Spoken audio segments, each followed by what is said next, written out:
প্রিয় অ্যাডিলেডবাসী, আসসালামু আলাইকুম। বুধবারের নিয়মিত সাপ্তাহিক আয়োজন নিয়ে রেডিও বাংলা অ্যাডিলেড আরও একবার চলে এসেছে আপনাদের কাছে। যারা অনুষ্ঠানটি লাইভ শুনছেন বা পরবর্তীতে আমাদের রেকর্ডেড অনুষ্ঠানটি শুনবেন, সবার জন্য থাকলো সাদর আমন্ত্রণ। আজকে রেডিও বাংলা অ্যাডিলেড একটি বিশেষ অনুষ্ঠান সম্প্রচার করতে যাচ্ছে। আপনারা নিশ্চয়ই আমাদের ঘোষণায় দেখেছেন, আজকে হলো RBA ক্যারিয়ার নাইট। তো বুঝতেই পারছেন আমরা আজকে কথা বলবো ক্যারিয়ার নিয়ে। সাউথ অস্ট্রেলিয়ায় যারা ইমিগ্রেশন নিয়ে এসছেন, যারা স্টুডেন্ট ভিসা নিয়ে পড়তে এসছেন, বা যারা আসতে চাচ্ছেন, পরিকল্পনা করছেন আপনার ইমিগ্রেশনের জন্য সাউথ অস্ট্রেলিয়াতে, তাদের জন্য আজকের অনুষ্ঠানটি আমরা আশা করব কিছু গুরুত্বপূর্ণ তথ্য প্রদান করবে। সো যারা এখন মিস করে যাবেন তারা অবশ্যই পরবর্তীতে আমাদের রেকর্ডেড প্রোগ্রামটি শুনবেন। বুঝতেই পারছেন আজকের এই ক্যারিয়ার নাইট শো উপস্থাপনায় আছি আমি লাকি, এবং আমার সাথে আজকে একজন বিশেষ অতিথিকে আমরা আমন্ত্রণ জানিয়েছিলাম আমাদের অনুষ্ঠানটিতে অংশগ্রহণের জন্য। আপনাদের সবার পরিচিত যারা সাউথ অস্ট্রেলিয়া আছেন, আমাদের সবার প্রিয় মাহবুব সিরাজ তুহিন ভাই। ভাইয়া আসসালামু আলাইকুম। ওয়ালাইকুম আসসালাম লাকি, তোমাকে অনেক ধন্যবাদ, রেডিও বাংলা অ্যাডিলেডকে অনেক ধন্যবাদ এই ধরনের একটা সময় উপযোগী এবং অত্যন্ত গুরুত্বপূর্ণ অনুষ্ঠানের আয়োজন করার জন্য। আশা করি দর্শক শ্রোতাবৃন্দ আপনারা যারা এখন শুনছেন অনুষ্ঠানটি, তারা আমাদের সাথে আগামী 1 ঘন্টা থাকবেন, এবং এই অনুষ্ঠানটি আপনাদের যদি কোনো কাজে লাগে সেটা অবশ্যই আমাদের জন্য একটা অনেক বড় ধরনের হেল্প হবে, এবং আমরা আগামীতে এই ধরনের অনুষ্ঠান করার ব্যাপারে আর অনেক বড় ধরনের ইন্সপিরেশন হবে। প্রথমে আমি আমার একটু পরিচিতি বলে নিচ্ছি। আমি হিউম্যান রিসোর্স অ্যান্ড কনসালটেন্সি এরিয়াতে জব করছি। এই এরিয়াতে জব করছি আমার অ্যারাউন্ড 15 to 20 ইয়ার্স আমার জব এক্সপিরিয়েন্স আছে। আর এছাড়া জাস্টিস অফ পিস হিসেবে কাজ করছি। আর সোশ্যাল নেটওয়ার্কিংয়ে তো আপনারা দেখেই থাকবেন বিভিন্ন ধরনের। আমি অস্ট্রেলিয়ান জব নেটওয়ার্ক, সেটা অ্যাডমিন হিসেবে কাজ করেছি, এবং সেটার creator, Bangladesh residence in Adelaide এবং অন্যান্য আরও সোশ্যাল নেটওয়ার্কগুলোর সাথে ইনভলভ আছি। আর এর পাশাপাশি আমি আপনাদের জন্য যতটা সম্ভব আমাদের কমিউনিটি ওয়ার্কে ইনভলভ আছি। South Australia Bangladesh community association আমি ভাইস চেয়ারপারসন হিসেবে কাজ করছি, এবং আমরা চেষ্টা করছি যে সেখান থেকেও যাতে কেরিয়ার রিলেটেড কোনো ধরনের কাজ করা যায়, এবং এই কাজগুলো করে আমরা কমিউনিটিকে হেল্প করতে পারি এবং গাইডলাইন দিতে পারি। এবং এইটা খুব গুরুত্বপূর্ণ ব্যাপার। আমার এক্সপিরিয়েন্স থেকে আমি যেটা বলতে পারি যে যারা প্রথম মাইগ্রেন্ট হিসেবে অ্যাডিলেডে আসেন বা অস্ট্রেলিয়াতে আসেন, তারা একটা স্বপ্ন নিয়ে আসেন। তারা একটা ভাবেন যে একটা সোনার হরিণের সন্ধানে পাচ্ছেন। যখন তারা বাংলাদেশে থাকেন, বাংলাদেশ থেকে যখন তারা অস্ট্রেলিয়াতে মাইগ্রেশন নেন, তখন তারা ভাবেন যে সেখানে এসে হয়তো অনেক সুন্দর জীবনযাপন করবেন, অনেক বেটার লাইফ লিভ করবেন। অবশ্যই এটা একটা সুন্দর স্বপ্নের জন্য আমরা সবাই আসি, এবং সেই স্বপ্নকে বাস্তবায়ন করার জন্যই আমাদের আশা। আমাদের ভবিষ্যৎ জেনারেশন যাতে আরো সুন্দরভাবে বেঁচে থাকতে পারে এই পৃথিবীর বুকে, সেটাই আমাদের আশা থাকে। তুহিন ভাই, আমরা আসলে কিন্তু এই বিষয়গুলো নিয়ে আজকে আলোচনা করবো আমাদের অনুষ্ঠানে। আমি আগেই বলেছি, যারা পরিকল্পনা করছেন, যারা এখনো চাকরি খুঁজছেন, সবার জন্য এটি গুরুত্বপূর্ণ আজকের অনুষ্ঠানটি। তুহিন ভাই পরিচিতি পর্ব আমরা শুনলাম। আমরা RBA পরিবার তুহিন ভাইকে পেয়ে আজকে অনেক খুশি আমাদের অনুষ্ঠানে অংশগ্রহণ করার জন্য। তুহিন ভাই, আমার পক্ষ থেকে আপনাকে অনেক অনেক ধন্যবাদ জানিয়ে নিচ্ছি অনুষ্ঠানের শুরুতেই, শেষে তো আবার জানাবো। ধন্যবাদ। আমরা যে বলেছি ক্যারিয়ার নাইট শো, তুহিন ভাই, আমরা এই যে ক্যারিয়ার কথাটা, এই কথাটাতে প্রথমে আসি যে আমরা কিন্তু বলতে পারতাম যে যে কোনো কিছু, কিন্তু ক্যারিয়ার যেটা মানে আমার যে বিষয়ে আমার কিছু ধারণা আছে, আমার এক্সপার্টিজ আছে, আমি সেই বিষয়ে একটা চাকরি করতে চাই, তাই না? এটা সবারই একটা স্বপ্ন। আপনি কিছুক্ষণ আগে বললেন যে স্বপ্ন পূরণের লক্ষ্যে আমরা এখানে এসেছি, কিন্তু দেখা যায় যে স্বপ্নের সাথে বাস্তবতার অনেক অমিল, বিশেষত এই সাউথ অস্ট্রেলিয়াতে। আপনার কাছে আমি প্রথমে যে জিনিসটা জানতে চাইবো যে সাউথ অস্ট্রেলিয়া এই যে জব প্রসপেক্ট, সবাই যে বলছে, সবার কিন্তু একটা অভিযোগ যে আমার চাকরি নেই, সাউথ অস্ট্রেলিয়াতে চাকরি নেই। সো আপনি কি একটু বলবেন অন্যান্য স্টেট গুলাতে আর সাউথ অস্ট্রেলিয়াতে এই যে একটা তারতম্য চাকরির বাজারে, সেটা একটু পরিসংখ্যানটা বলবেন আমাদের? জি, ধন্যবাদ লাকি। এটা খুবই গুরুত্বপূর্ণ একটা তুমি ইনফরমেশন জানতে চেয়েছো। অ্যাকচুয়ালি এই রিসার্চটুকু আমাদেরই যদি আমাদের মাথায় থাকে, তাহলে আমরা বুঝতে পারবো যে হোয়াট ইজ দ্য ডিফারেন্সিয়েটটা। এই মুহূর্তে আমি তোমাকে একটা স্ট্যাটিস্টিক দিচ্ছি। আজকের ডেটা অর্থাৎ 14th of October 2015-এ অল ওভার দি অস্ট্রেলিয়াতে www.6.com.au এর স্ট্যাটিস্টিক্স অনুযায়ী টোটাল অল ওভার অল ক্যাটাগরিতে এমপ্লয়মেন্ট 1,39,406টা জব অ্যাভেলেবেল আছে। এটা কি সারা অস্ট্রেলিয়া জুড়ে? সেখানে সিডনিতে আছে 48,547টা জব, মেলবোর্নে আছে 32,796টা জব, সেখানে সাউথ অস্ট্রেলিয়াতে আছে 4,488টা job. Only 4,488 job available in South Australia. তো এখানেই আমাদের ডিফারেন্সিয়েটটা বোঝা যাচ্ছে, অ্যাভেলেবিলিটির পার্থক্যটা বোঝা যাচ্ছে যে অন্যান্য স্টেটগুলোতে কতখানি অ্যাভেলেবিলিটি, সেই তুলনায় সাউথ অস্ট্রেলিয়াতে কত narrow scope. On the other hand যেটা হয় যে সব মাইগ্রেন্টদের ফার্স্ট ডেস্টিনেশন, যেহেতু অ্যাডিলেড ক্যাপিটাল, এটা রিজনাল হিসেবে ট্রিট করা হয়, সবাইকে আমাদের অ্যাডিলেডে পাঠানো হয়। সব নিউ ইমিগ্রেন্ট বা যারা স্কিল হিসেবে থাকে, লো পপুলেশন, সেখানে এখানে তাদেরকে পুশ করা হচ্ছে, হয় সেখানে job availability com. So it's creating a huge crisis. আমাদের জন্য একটা ক্রাইসিস করতে পারি যে তুহিন ভাই, যে 4438 জব আছে এর মধ্যে কিন্তু নন প্রফেশনাল জবই বেশি। ডেফিনেটলি এখানে দেখা যাবে যে 70 to 75% হচ্ছে নন প্রফেশনাল জব। সো যেখানে মাত্র 4000, মোটামুটি বলতে পারি 4500 জব মাত্র বর্তমানে अवेलेबल, সব মিলিয়ে দাও অল ক্যাটাগরি। তো সেখানে আমাদের যখন একজন ডাক্তার ভাই বা একটা ইঞ্জিনিয়ার, একজন অ্যাকাউন্টেন্ট, একজন অ্যাডমিন অথবা একজন হিউম্যান রিসোর্সের পার্সোনাল বা একজন টিচার যখন বাংলাদেশ থেকে মাইগ্রেন্ট করে অ্যাডলেটে আসবেন, সে তার জবটা কোথায় খুঁজবেন? জবই তো নাই। তাহলে সুতরাং আমরা দেখতে পাচ্ছি যে এই জবের একটা ন্যারো স্কোপ আছে। সো স্বাভাবিকভাবে তাকে মুভ করতে হচ্ছে, তাকে তো সার্ভাইভ করতে হবে। একজন লোক আসলো, একটা ফ্যামিলি নিয়ে আসলো, আসার পরে এখানে Australia is a very expensive country. প্রতিদিন তার যদি আমরা $100 ধরি, তাহলে $3000 পার মান্থ তার একটা একটা ব্যবস্থা রাখতে হবে। স্বাভাবিকভাবে সেটা কি করতে হচ্ছে, তাকে অন্য কোনো দিকে সুইচ করতে হচ্ছে, যেটা তার হতে প্রফেশনাল রিলেটেড না। এটা একটা ইস্যু। আর পাশাপাশি আরেকটা যেটা ব্যাপার হচ্ছে, সেটা হচ্ছে তার প্রফেশনাল এরিয়াতে সে অ্যাপ্লিকেশন করছে, সেটা থেকে অ্যাডুকেট রেসপন্স সে পাচ্ছে না। এখন এই রেসপন্স না পাওয়ার পিছনে বা এই যে গ্যাপটা থাকতেছে, এই গ্যাপের পিছনেও কারণ আছে। হয়তো সেইখানে যখন সে অ্যাপ্লাই করতেছে, সেইখানে আমাদের অনেকগুলো এখানে মানে অ্যানালিটিক্যাল বিষয় আছে, যেটা আমরা দেখেছি আর কি, যে রিজিউমেটা ঠিক থাকছে না, তার হচ্ছে অ্যাপ্লিকেশনটা ঠিক থাকছে না, তার অ্যাপ্রোচটা ঠিক থাকছে না, তার যে ম্যাচিংটা, সেই ম্যাচিংটা ঠিক থাকছে না। কারণ সে যখন একটা অ্যাপ্লিকেশন করবে, এখানে Australian job standard is totally defined. আমরা বাংলাদেশে যেভাবে জব হান্ট করি, যে পারসেপশন নিয়ে আমরা জব করি, যেভাবে আমরা জব পেয়ে থাকি, সেইটা আর অস্ট্রেলিয়ার job market totally different. Tuhin ভাই, যে ইন্টারভিউতে হয়তো বা কল করার পরও দেখা যায় যে ইন্টারভিউগুলো স্টেপ বাই স্টেপ, দেখা যায় আমি ফার্স্ট স্টেপ করে আসলাম, সেকেন্ড স্টেপে আসলাম, কিন্তু থার্ড স্টেপে দেখা গেল যে আমার প্রোনাউন্সিয়েশন, স্পিকিং, এই প্রবলেমগুলোর কারণে দেখা যাচ্ছে শেষ পর্যন্ত কাঙ্ক্ষিত জব কেন আমি নন প্রফেশনাল একটা জবও পাচ্ছি না। Very true. তার ফলে কি হচ্ছে, যার ফলে সাস্টেনেবিলিটির জন্যই আমাদেরকে কোনো না কোনো অন্য আদার্স ওয়েতে যেতে হচ্ছে। আপনি কি একটু বলবেন যে আসলে ওভারঅল আমাদের জব প্রসপেক্টটা, যদিও আমরা আগে স্ট্যাটিস্টিক্সটা শুনে নিলাম যে খুবই হতাশাজনক, আমি বলবো না শ্রোতা মণ্ডলী আপনারা হতাশ হবেন, এই অবস্থার পরিবর্তন হতে পারে যে কোনো সময়, কিন্তু ওভারঅল সাউথ অস্ট্রেলিয়াতে জব প্রসপেক্ট সম্পর্কে একটু আমাদের বলেন। যে আসলে আমরা যেমন সবাইকে বলতে শুনি যে ও এসছো, এজ কেয়ারের জব করো, এজ কেয়ারের কোর্স করো, চাইল্ড কেয়ারের কোর্স করো, একটা জব পেয়ে যাবে, বা ডিসেবিলিটি কেয়ার, কিন্তু হয়তো বা হ্যাঁ এই দিকগুলোতে হয়তো জব আছে, আমি স্বীকার করছি, কিন্তু এইটাই তো সবকিছু না। তো আপনি একটু ওভারঅল আমাদেরকে প্রসপেক্টটা বলেন। এখন এইখানে সাউথ অস্ট্রেলিয়া যদি জব প্রসপেক্টের দিকে তাকাই শ্রোতাবৃন্দ, তাহলে আমাদেরকে প্রথমে যেটা করতে হবে সেটা হলো যে আমরা যখন ডিসিশন নিয়ে যে সাউথ অস্ট্রেলিয়াতে আসবো, তখন এখানকার যে জবের যে অপরচুনিটিগুলো সেগুলোকে আমাদের দেখতে হবে, যারা সেই প্রফেশনাল এরিয়াতে আছে তাদের সাথে কথা বলতে হবে। আর এছাড়া আমাদের যেমন একজন ডাক্তার বা একটা ইঞ্জিনিয়ার বা একটা অ্যাকাউন্টেন্ট বা একজন হিউম্যান রিসোর্স প্রফেশনাল, প্রত্যেককে তাদের অ্যাক্রিডিটেড বডি থাকে, সেই অনুযায়ী তাদেরকে অ্যাপ্রুভ হয়ে আসতে হয়। এর মানে এই না যে আপনাকে যদি অ্যাসেস করা হলো যে ডাক্তার হিসেবে, ইঞ্জিনিয়ার হিসেবে অথবা অ্যাকাউন্টেন্ট হিসেবে, যখন ইমিগ্রেশন নিয়ে আসছে সেই সময় অ্যাসেসমেন্টের কথা বলছেন, তার মানে এই না যে সে তার প্রফেশনাল অ্যাসেসমেন্টটা হলো, আসার পরে তাকে সেখানে এনলিস্টেড হতে হবে, তার প্রফেশনাল বডিতে তাকে এনলিস্টেড হতে হবে।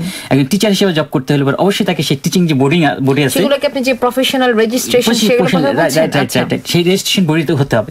সেটা হচ্ছে ফার্স্ট ক্রাইটেরিয়া। যদি আমরা প্রফেশনাল এরিয়াতে ঢুকতে চাই বা নার্সিং করতে চাই, সবকিছু প্রতিটা প্রফেশনের জন্য তার প্রফেশনাল বডিতে তাকে এনলিস্টেড হতে হবে। এটা আমাদেরকে মাথায় রাখতে হবে যে আমাদেরকে সেই এনলিস্টমেন্টটা খুবই জরুরি। এবং এই এনলিস্টমেন্টটা হতেও কিন্তু হওয়ার সাথে সাথে হয় না, কারণ এখানে প্রত্যেকটা প্রফেশনাল বডির সাথে যদি ওভারসিজ বর্ন হয়, তাহলে ইংলিশ ল্যাঙ্গুয়েজে একটা ব্যারিয়ার দিয়ে দেওয়া হয়। আবারও আইএলটিএস দিয়ে আসছে, কিন্তু তারপর হয়তো আইএলটিএস অনেক বেশি থাকে। হয়তো আমাকে এই রেজিস্ট্রেশন বা প্রফেশনাল বডির সাথে যে এই এনলিস্টেডের ব্যাপারটা, এটার জন্য আমাকে আবার আইএলটিএস দিতে হচ্ছে এখানে আসার পর, রাইট? কারণ ওদের রিকোয়ারমেন্ট হয়তো হায়ার থাকবে। সাধারণ নরমালি তাদের 7.5 পর্যন্ত থাকে, টিচারের ক্ষেত্রে 7.5 চায়, নার্সিং এর ক্ষেত্রে 7 চায়, লয়ারদের ক্ষেত্রে একটু বেশি থাকে, লয়ারদের ক্ষেত্রে যাদের কমিউনিকেশনের উপর ডিপেন্ড করে। তো এইটা মিট করাটা অনেকই টাফ হয়ে যায়, কারণ অল ব্যান্ডে এই 7 পাওয়া, 7.5 পাওয়া কোনো ক্ষেত্রে এটা টাফ। তো আমাদেরকে প্রিপারেশন থাকতে হবে যে আমি যদি আমার নিজের ওন প্রফেশন আসতে চাই, তাহলে অবশ্যই আমাকে অ্যাক্রিডিটেশন বডির সাথে যাতে আমি এনলিস্টেড হতে পারি, সেই প্রিপারেশনটাকে নিয়ে আসা। মানে কি আপনি বলতে চাচ্ছেন এসে তো আমাকে আসলে কিছু পড়াশোনা করতেই হবে? প্রথমে। হ্যাঁ, এইখানকার কিছুটা পড়াশোনা, এখানকার কিছুটা কি বলবো এটাকে, এখানকার যে ওদের যে রিকোয়ারমেন্ট গুলো আছে আমার যেগুলো সেগুলো করব, তারপর হচ্ছে আমার এই রেজিস্ট্রেশন গুলোর জন্য আমাকে আবার আলাদা করে পড়াশোনা করতে হবে যেন আমি সেইখানে তাদের সাথে এনলিস্টেড হতে পারি, তাদের সেই প্রফেশনাল বডির সাথে। আচ্ছা, এখন কি একটু বলবেন যে এই যে আমি কিছু স্পেসিফিক্যালি বললাম, এজ কেয়ার, নার্সিং অথবা ডিসেবিলিটি কেয়ার, এই ক্যাটাগরিগুলো ছাড়াও অন্য কোন ক্যাটাগরিগুলোতে জব প্রসপেক্ট আছে এখন? আচ্ছা, এই মুহূর্তে এইটা আরেকটা গুরুত্বপূর্ণ বিষয় যে অস্ট্রেলিয়াতে, শুধু সাউথ অস্ট্রেলিয়া বলে কথা, অস্ট্রেলিয়াতে যখন আমরা জব মার্কেটে যাব, অথবা আমি যখন আসলাম অস্ট্রেলিয়াতে এসে, তো প্রথমে যেটা বলা যায় পুরো নাকানি চুবানি খাওয়ার কি, যে এটা থেকে এটা দৌড়াচ্ছি, কেউ হয়তো এস্ট কেয়ারে যাচ্ছে, চাইল্ড কেয়ারে যাচ্ছে, অথবা ফ্যাক্টরি জবে যাচ্ছে, অথবা কোনো না কোনো একটা জবের সাথে ইনভলভ হওয়ার চেষ্টা করতেছে, কিছু না কিছু আর্নিং করার চেষ্টা করতেছে। সেই মুহূর্তে একটা career planning, that's a very difficult thing. এবং তারপর আপনি যখন আপনার কাছের লোকদের কাছে যাবেন, যে জিজ্ঞাসা করবেন যে ভাই আমি কি করতে পারি, তখন তারা যে গাইডলাইন দেবে সেটা হয়তো আপনার মানে প্ল্যানিংয়ের থেকে টোটালি রিভার্স হতে পারে, আপনাকে ভুল পথে চালিত করতে পারে। তো এই জন্য এখন যেটা হয়েছে, আমরা কিন্তু অনেকেই আগে আসছি এবং অনেকগুলো সোশ্যাল নেটওয়ার্ক হয়েছে, সবকিছু হয়েছে, সেই সমস্ত জায়গাতে আপনি হেল্প পাচ্ছেন। তো এখানে আপনাকে যেটা প্রথমেই করতে হবে সেটা হচ্ছে যে আপনি যখন কেরিয়ার প্ল্যানিং করবেন, কেরিয়ার প্ল্যানিংটা হতে হবে ট্রান্সপারেন্ট, এবং আপনাকে জানতে হবে যে আপনি কেরিয়ার প্ল্যানিংটা কিভাবে করছেন এবং সেটা ঠিক রাস্তায় আছে কিনা। আর এটার কারণে আমরা যে জব আউটলুক, মানে আপনি কোন প্রফেশনে যেতে চাচ্ছেন, সেটা আপনি আপনার নিজের প্রফেশনে হোক বা অন্য কোনো প্রফেশন হোক, it does not matter in Australia. আপনি যে প্রফেশনকে আপনি পিক আপ করতে পারেন, আপনি আগে ইঞ্জিনিয়ার ছিলেন, এখানে অন্য যে কোনো এস্ট কেয়ার হতে পারেন বা চাইল্ড কেয়ার হতে পারেন, সেটাকে আপনি প্রফেশন হিসেবে নিতে পারেন। This are good profession, nothing wrong. আপনি যদি ভালো লাগে, আপনার যদি এটা হচ্ছে কেরিয়ারটা, তো একটা ভালো লাগে। এখানে একটা কথা বলতে চাই যে অনেকেই, যে আমরা আগে বলেছি যে একটা স্বপ্ন নিয়ে এখানে আসেন, কিন্তু মানে খুব দুঃখের সাথে বলতে হচ্ছে যে আমরা আসলে রিয়েলিটিটাই বলবো, সাউথ অস্ট্রেলিয়াতে যেটা আমার দেখা, এটা আপনি একমত হবেন যে এসে দেখা যাচ্ছে যে অনেকের যেমন একটু কন্ডিশনে থাকে, যারা একটু টেম্পোরারি রেসিডেন্ট ভিসায় এসে থাকেন, হ্যাঁ, বা স্টুডেন্ট থেকে যারা পরবর্তীতে চাকরি খুঁজছেন, একটা যে ইন্টারমিশন একটা টাইম, ওই টাইমটাতে দেখা যাচ্ছে আমি যা পাচ্ছি আমাকে তাই করতে হচ্ছে, হ্যাঁ, এবং মানে ভেরি ফ্র্যাঙ্কলি আমি বলবো যে আমাকে ক্লিনিং প্রফেশনও যেতে হচ্ছে। এইটা এইখানের জন্য, এইখানের কালচারে কিন্তু এটা কিছুই না, কারণ cleaning is a very good job এবং হাইলি পেইড জব। হ্যাঁ, এখানে এটা কোনো ধরনের একটা ডিসক্রিমিনেশনের কোনো অপশন নেই। কিন্তু তারপরে দেখা যাচ্ছে যে আমাদের এই মেন্টাল সেটআপটা থাকে না যখন আমরা একটা বাংলাদেশের মতন একটা কালচার থেকে এখানে আসছি। সো এইটার মধ্যে যাওয়া এবং এই যে একটা ফ্রাস্ট্রেশন চলে আসা, তো এই জিনিসগুলো তো অনলাইনে এখন প্রচুর আছে, সবাই মোটামুটি পড়াশোনা করতে পারছে, জানতে পারছে। একটু স্পেসিফিক্যালি বলবেন যে সেটা কি কি ক্যাটাগরির জন্য ইন ফিউচারে যারা আসছেন বা এখনো যারা চিন্তা ভাবনা করছেন তাদের প্রফেশনকে বেছে নেওয়ার জন্য, কি কি ক্যাটাগরি আছে ফিউচারের জন্য? আচ্ছা, খুবই ধন্যবাদ। তুমি আরেকটা খুব গুরুত্বপূর্ণ প্রশ্ন করলে যে আমাদের এখানে ফিউচার ফোরকাস্টটা কি হবে। তো সেটাই আমি বলছিলাম যে তুমি এখন কেউ যদি আসলো অস্ট্রেলিয়াতে এসে, তার তো সার্ভাইভ করার জন্য হোক বা প্রফেশনাল হিসাবে সে যখন প্রফেশনাল এরিয়াতে যাবে, তখন জব আউটলুক যেটা আছে সেই অনুযায়ী, মানে অস্ট্রেলিয়ান গভর্নমেন্টের একটা সাইট আছে, সেখানে আপনার প্রফেশনাল এরিয়ার ফিউচারটাকে আপনার ফোরকাস্ট করা থাকে স্ট্যাটিস্টিক্যালি। সেটা অনুযায়ী নেক্সট 5 ইয়ার্সের জন্য যে আউটলুকটা আছে, আমি কিছু কিছু প্রফেশনের কথা বলতেছি যেটা হয়তো হেল্প হবে, কিন্তু এই সাইটে গেলে তো ডিটেইলসটা সবাই জানতে পারবে। হ্যাঁ, প্রত্যেকটা প্রফেশন ডিটেইলস দেয়া আছে, যেমন স্ট্রং গ্রো, মানে অলমোস্ট 50,000 জব আগামী 2019 পর্যন্ত ডেভেলপ করবে। তার মধ্যে আছে aged and disability carer, accountant, GP, মানে আমাদের যারা জেনারেল ফিজিশিয়ান ডাক্তার যারা আসছেন তাদের জন্য ভালো নিউজ যে তারা অনেক কষ্ট করে পার্ট 1 পার্ট 2 দিতে হয়, বাট তাদের জন্য ফিউচার আছে যে নেক্সটে প্রায় অ্যারাউন্ড 25,000 মতো জব ক্রিয়েট হবে অস্ট্রেলিয়াতে নেক্সট 5 ইয়ার্সে। Child carer, mechanical engineer, beautician, hair dresser, graphic designer, dental assistant, plumber, social worker, sales assistant, এগুলোকে বলা হচ্ছে স্ট্রং গ্রো হবে এই প্রফেশনগুলো। আর মডারেটলি গ্রো হবে HR, enrolled nurse, IT support. এটা কত সময়ের মধ্যে? আগামী 2019 পর্যন্ত, আগামী 4 বছরের মধ্যে। আচ্ছা, school teacher, electrical engineer, electrician, আর ডিক্লাইন করবে মেশিন অপারেটর।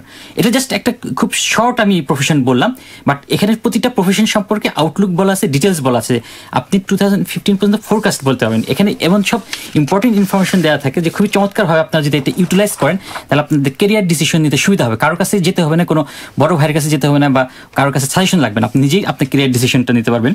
যেমন আমি শুধু একটা ইনফরমেশন দিচ্ছি, এজড অ্যান্ড ডিসেবলড কেয়ারার যে আছে, এই ডিসেবলড কেয়ারারে এই মুহূর্তে সারা অস্ট্রেলিয়াতে 1,41,000 লোক জব করছেন। এদের মধ্যে ফুল টাইম জবের সংখ্যা কম অবশ্যই এই এরিয়াতে, 39% মাত্র, এবং তাদের এভারেজ স্যালারি অ্যারাউন্ড 900 হচ্ছে এভারেজ স্যালারি তারা ড্র করে থাকেন। এবং এটা আপ টু বলা হচ্ছে যে looking forward, employment for aged and disabled carers to November 2019 is expected to grow very strongly. অর্থাৎ এই এরিয়াতে যদি আপনি আপনার ক্যারিয়ার ডেভেলপ করতে চান সেটা ভালো হবে। এটা তো সাউথ অস্ট্রেলিয়ার জন্য অনেক ভালো, সাউথ অস্ট্রেলিয়া তো ভালো স্কোপ আছে, ভালো স্কোপ আছে। এটা শুধু আমি একটা প্রফেশনের কথা বললাম, এরকম ডিটেইলিং করা আছে প্রতিটা প্রফেশন সম্পর্কে। সো আমরা যখন কোনো একটা ছোটখাটো কোর্স করি বা যা কিছু করি, যে আমরা কেউ একজন করছে সেখানে জব পাইছে, সবাই দৌড়াইতে থাকে সেই কোর্স করার জন্য, সেটা না করে সেই কোর্সটা করার আগে আমরা একটু জব আউটলুকটা দেখি যে সেখানে কি বলতেছে, সেখানে প্রসপেক্টটা কি, আমরা তাহলে সেই অনুযায়ী ডিসিশনটা নিই। সেই ক্ষেত্রে আমার টাকা এবং সময় দুইটাই বেঁচে যাবে। যে আমরা যদি মনে করি যে না এটা আমরা সঠিক ট্র্যাকের উপর আছি, তাহলে আমরা সেখানে যাই। এছাড়াও আমাদের যেটা হয়, এই প্রসপেক্টটার কথা বলতে গিয়ে আমাকে অ্যাড করতে হবে, যেটা হয়তো আমাদের কমিউনিটিতে একদমই আমরা মানে করি না, সেটা হচ্ছে ট্রেড কোর্স। ট্রেড কোর্সে কিন্তু এখানে highly demand, highly paid. Electrician, plumber, AC mechanic অথবা কার মেকানিক, এই সমস্ত জবগুলো যদি আমরা এসে কোর্সগুলো খুব বেশি দিনের 6 মাস বা 1 বছরের কোর্সগুলো করলাম, করে যদি job availability more than any others, এবং এটা হাইলি পেইড, এবং পরবর্তীকালে যেটা হয় সেটা হলো আপনার সার্ভাইভাল টাইমটুকু পার হয়ে আপনি যতদিন পর্যন্ত একটা রিলেশন না পাচ্ছেন ততদিন পর্যন্ত এটা করতে পারেন, দেন ইউ ক্যান সুইচ। যে কোনো এখানে তো ওপেন, মানে অস্ট্রেলিয়া এডুকেশন, জব সমস্ত কিছু ওপেন, ইভেন গভর্নমেন্ট সার্ভিস থেকে শুরু করে সব কিছুতে। আমরা জানি যে অস্ট্রেলিয়াতে স্ট্রং ল আছে, কিছু যে এমপ্লয়মেন্ট ল যেগুলো আছে সেগুলো খুব স্ট্রং। তো সেক্ষেত্রে আমরা এগুলোতে আসবো একটু পরে। আমরা একটা গান শুনে আসি। শ্রোতামণ্ডলী, আমরা এতক্ষণে কথা বললাম সাউথ অস্ট্রেলিয়ার জব প্রসপেক্ট নিয়ে, আমরা বিভিন্ন ক্যাটাগরি তুলে ধরার চেষ্টা করলাম। এটা খুবই ক্ষুদ্র পরিসরে আমরা আলাপ আলোচনা করছি। ফিরে আসছি আরো কিছু গুরুত্বপূর্ণ তথ্য নিয়ে। আমাদের সাথে থাকুন, উপভোগ করুন আমাদের আজকের প্রথম গানটি।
শ্রোতামণ্ডলী, আপনারা আছেন আরবি এর ক্যারিয়ার নাইটে। আমরা এতক্ষণ শুনছিলাম সুমনের কণ্ঠে অর্থহীন কোনো এক নিঝুম রাতে। আমরা চলে যাচ্ছি আমাদের আজকের অতিথির কাছে। তুহিন ভাই, আমরা এতক্ষণ কথা বললাম যে আসলে ক্যারিয়ার প্রসপেক্ট গুলো নিয়ে। জি জি। এখন আসলে আমি আপনার কাছে জানতে চাইবো যে কারণগুলোর জন্য আসলে আমাদের একটা ক্যারিয়ার প্ল্যান, তো আপনি বললেন যে সবকিছু জেনে আমরা একটা ক্যারিয়ার প্ল্যান করবো। অবশ্যই। হ্যাঁ, সো এই ক্যারিয়ার প্ল্যানগুলো অনেকের ক্ষেত্রে আসলে ফল করছে। হ্যাঁ, এখন আপনি এই সম্পর্কে একটু বলবেন কি যে আসলে ঠিক কোন জায়গাগুলোতে আমরা মনোযোগী হতে পারছি না এই জিনিসটাতে সাকসেসফুল হতে? অবশ্যই অবশ্যই, এটা নিয়ে আমাদের একটা রীতিমতো আমরা রিসার্চের মতো করে থাকি। সাধারণত প্রতিটা কেস স্টাডিকে আমরা যখন পিক আপ করি যে কেন সে সাকসেসফুল হচ্ছে না, বা ইমিগ্রেন্টদের উপর, ওভারঅল ইমিগ্রেন্টদের উপরেও অনেক রিসার্চ হয়েছে যে তারা আসছে সব কোয়ালিফিকেশন নিয়ে, তারা মানে তাদের দেশে, দের ওন কান্ট্রিসে তারা একটা ব্রিলিয়ান্ট, তারা প্রত্যেকে ব্রিলিয়ান্ট, তাদের এরিয়াতে তাদেরকে অ্যাসেস করা হচ্ছে। করার পর যখন অস্ট্রেলিয়াতে এসে বলা হচ্ছে, যখন আমি আসছি আমাকে কিন্তু বলা হচ্ছে আমি হাইলি স্কিল। তুমি সে প্রোগ্রামের আন্ডারে আসছো, কিন্তু যে প্রোগ্রামের আন্ডারে তোমাকে নিয়ে আসা হচ্ছে যে তুমি একটা হাইলি স্কিল, তোমাকে যাচাই বাছাই করে সমস্ত কিছু করা হচ্ছে, তোমাকে ফোন করা হচ্ছে, তোমার সেক্টর দেখা হচ্ছে, এবং করে IELTS দিয়ে সমস্ত কোয়ালিফিকেশন মিট করে তুমি যখন এখানে আসছো, আসার পর ফল ইউ আর গোয়িং টু মারি ব্রিজ, ইনহাম অথবা সামহার এলস। কেন এই জিনিসটা হচ্ছে না? এবং তারা যে ট্রাই করছে না তা কিন্তু না। প্রতিটা স্কিল মাইগ্রেন্ট অস্ট্রেলিয়াতে আসার পরে প্রথমে যেটা করে সেটা তার ওন প্রফেশনে সে ট্রাই করে। সবগুলো ক্ষেত্রে, যতগুলো সম্ভাব্য সবগুলো ক্ষেত্রে সে তার জান প্রাণ বাজি রেখে সে ট্রাই করে যে ঠিক আছে। এখানে একটা অভিযোগ কিন্তু আমি বলবো, যখন কেউ প্রফেশনাল একটা জব অ্যাপ্লাই করছে, প্রথম অভিযোগ হচ্ছে তাকে শর্ট লিস্টই করা হচ্ছে না। আমাকে যে ইন্টারভিউতে ডাকবে, আমি যে আমার কম্পিটেন্সি একটু মানে প্রমাণ করার চেষ্টা করবো, সেই সুযোগটাই আমাকে দেওয়া হচ্ছে না, পাচ্ছে না। এবং সেটা একটা ভেরি ফ্রাস্ট্রেটিং। এটার যে কারণগুলো আমরা বের করেছি, যে গ্যাপটা আমরা অ্যানালাইসিস করেছি, গ্যাপটার মধ্যে একটা প্রধানতম গ্যাপ হচ্ছে হলো আমাদের সিভি যে রাইটটা আমরা করি, যে রিজিউমে যেটার মধ্যে আমার রিফ্লেকশনটা থাকবে, সেই রিফ্লেকশনটা প্রপারলি তুলে ধরতে পারছি না। কারণ অস্ট্রেলিয়ান স্ট্যান্ডার্ড ডিফারেন্ট। আমরা নিজেদের কান্ট্রিতে আমরা যেভাবে করে আসছি, আমি কি করব, আমার নিজের স্ট্যান্ডার্ডকে তুলে ধরার জন্য 10 পৃষ্ঠা একটা রিজিউমে বা একটা সিভি পাঠিয়ে দেবো, যে সেখানে আমার খুব সুন্দর করে সব লেখা আছে। 10 পৃষ্ঠা এখানকার রিক্রুটার ওজনটা দেখে বিনে ফেলে দেবে। আচ্ছা, এখানকার নর্মালি স্ট্যান্ডার্ড হচ্ছে 20 সেকেন্ড নেওয়া হয় একজন রিক্রুটার অ্যাসেস করার জন্য, ডিসিশন নেওয়ার জন্য সে সিভিটা রাখবে কি রাখবে না। সো এখানে এই রিজিউমের কথাটা চলে আসছে যে আমাদেরকে প্রেজেন্টেবল হইতে হবে, যেন সে এক কথাতে ক্যাচি ওয়ার্ডগুলো দিতে হবে, ম্যাচিং করতে হবে, যেটা সবচেয়ে ইম্পর্টেন্ট। যে রিকোয়ারমেন্টগুলো চাচ্ছে তারা, সেই রিকোয়ারমেন্টগুলো যে মিট করতেছে, সেই জিনিসটা আমার সিভিতে রিজিউমে যাতে প্রথমেই থাকে, রিফ্লেকশনটা থাকতে হবে। এখানে একটু যোগ করতে চাই, এখন যে প্রফেশনাল বিভিন্ন জবগুলোর ক্ষেত্রে আমি যেটা দেখেছি যে সিভি তো দিচ্ছি, সাথে আবার নতুন একটা প্যারা যোগ হয়েছে, সেটা হচ্ছে সিলেকশন ক্রাইটেরিয়া। ওই জবে পার্টিকুলারলি যা চাওয়া হচ্ছে সেটা আমাকে আমার সিলেকশন ক্রাইটেরিয়াতে লিখতে হবে যে এই জবের এই এই জায়গাগুলোতে আমার এই এই অভিজ্ঞতাগুলো আছে, কম্পিটেন্সি বেসড করে ফেলা। তো একবার তো আমি সিভি দিচ্ছি, আপনি যেটা বললেন যে যেভাবে করে, যেটা অস্ট্রেলিয়ান স্ট্যান্ডার্ড অনুযায়ী লিখতে হবে, আবার সাথে এই সিলেকশন ক্রাইটেরিয়া, তারপর হচ্ছে যে আমার কিছু ফর্মাল ইনফরমেশন তাদেরকে দেওয়া হয়। এত কিছু পরেও যখন একজনকে শর্ট লিস্ট করা হচ্ছে না, সেই জায়গায় পার্টিকুলারলি কি গ্যাপগুলো একদম পুরো স্পেসিফিক বলতে হলে যে সেটা হচ্ছে যে ওই যেই কথাটা তুমি বললা, যে ওরা যে কম্পিটেন্সি বেসড যে সিভিটা চাচ্ছে, সেই জায়গাটাতে আমাদের মিসম্যাচ হচ্ছে। আমাদের ওরা যে জিনিসটা চাচ্ছে সেই রিকোয়ারমেন্টটা আমরা সঠিকভাবে তুলে ধরতে পারছি না সেই পার্টিকুলার ক্ষেত্রে। এটা একটা। আরেকটা হচ্ছে আমরা কেন পারছি না, তারও কারণ আছে। এটার মধ্যে একটা হচ্ছে কালচারাল গ্যাপ। ওরা যে ভিউতে যে ইভেন ওয়ার্ডিং গুলো আমরা তুলে ধরার চেষ্টা করতেছি, সেটার ইন্টারপ্রিটেশন ডিফারেন্ট ভাবে হতে পারে।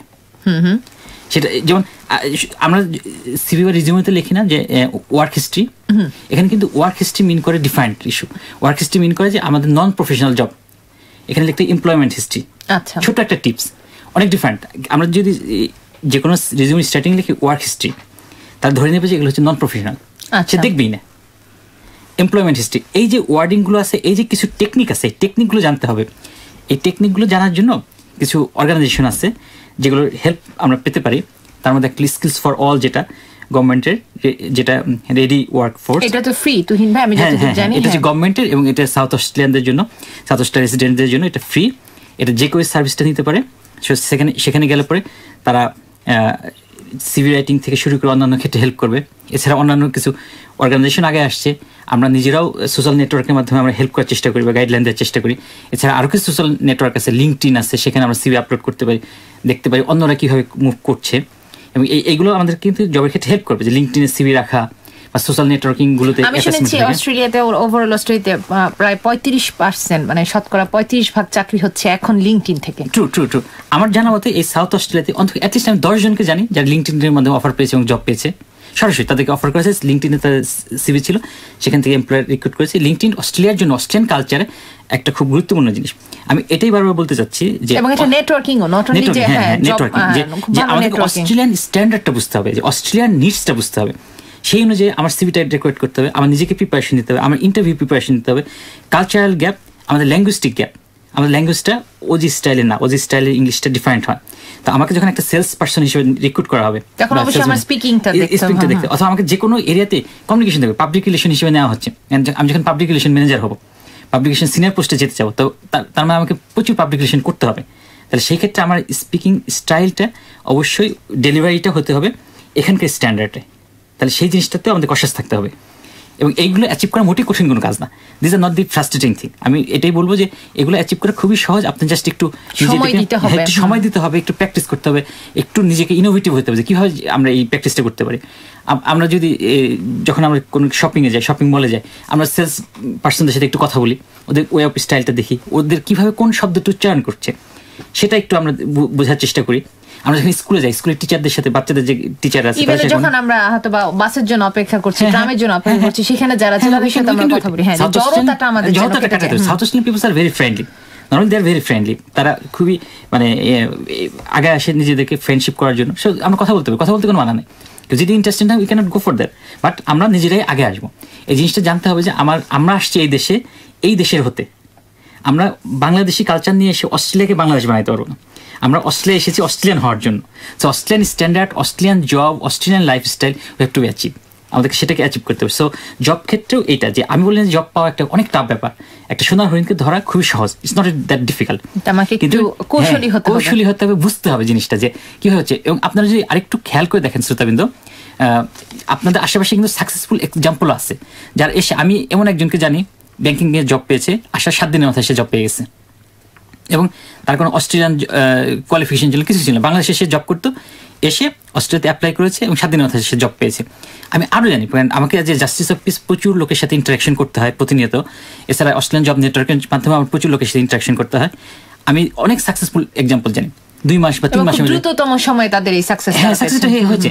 কেন হয়েছে আমি চেষ্টা করি সেটা জানার জন্য, বোঝার জন্য, এবং তাদের এক্সপিরিয়েন্সটা আমি শেয়ার করতে বলি। এবং আমি দেখেছি যে তাদের ওই যে ওয়ে অফ থিঙ্কিংটা ডিফারেন্ট ছিল, plan A, plan B, plan C রাখতে হবে। আমরা যদি বেশিরভাগ 90% অফ আস আমরা চিন্তা করি ট্র্যাডিশনাল ওয়েতে, যেভাবে আমরা বর্ন অ্যান্ড ব্রট আপ হয়েছে সেটাতে বের হয়ে আসা অবশ্যই মুশকিলের ব্যাপার। কিন্তু যখন আমরা অস্ট্রেলিয়াতে আসবো, তখন আমাদেরকে মোর ইনোভেটিভ, মোর ডাইনামিক হতে হবে, মোর অ্যানালাইটিক্যাল হতে হবে। কারণ এটা একটা ফাস্ট ওয়ার্ল্ড, এটা সবকিছু মুভ করতেছে। কারণ একটা জব মানে মানি মানে এখানে স্পিড, সবকিছু মূল কথা যেটা। আমরা আসছি আবার পরবর্তীতে আপনার কাছে তুহিন ভাই। এরপরে আসলে আমরা যে বিষয়টি নিয়ে আলোচনা করবো সেটা হচ্ছে কোথায় আসলে খুঁজবো আমি চাকরি। যদিও অনেক ওয়েবসাইট আছে, তারপর আমরা আসবো। তার আগে আমরা একটা গান শুনে আসছি, আমাদের দ্বিতীয় গানটি শ্রোতা মণ্ডলী আপনার উপভোগ করুন।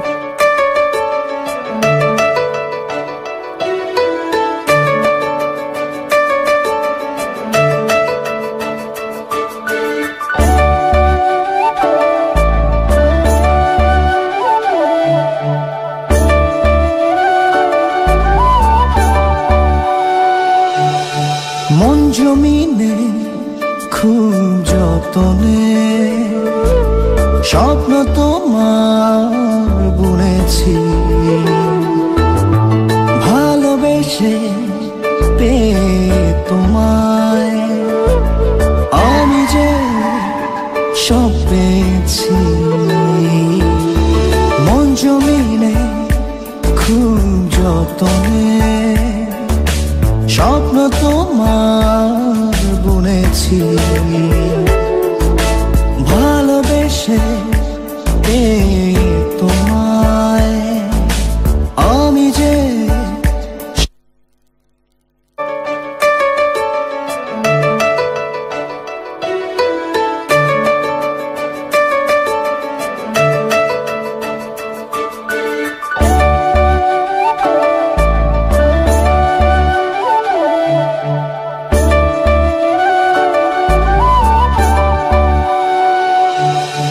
মন জমিনে খুব যতনে স্বপ্ন তোমার বুনেছি ভালোবেসে পেয়ে তোমায় আমি যে সব পেয়েছি মন জমিনে খুব যতনে স্বপ্ন তোমার বুনেছি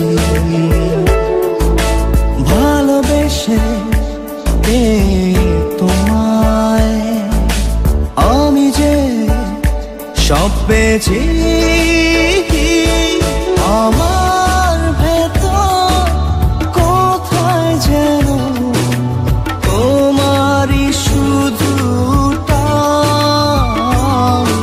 আমায় ছেড়ে দূরে গেলে মন কি করে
প্রিয় শ্রোতা মণ্ডলী, আপনারা আছেন আমাদের সাথে আরবিএ ক্যারিয়ার নাইটে।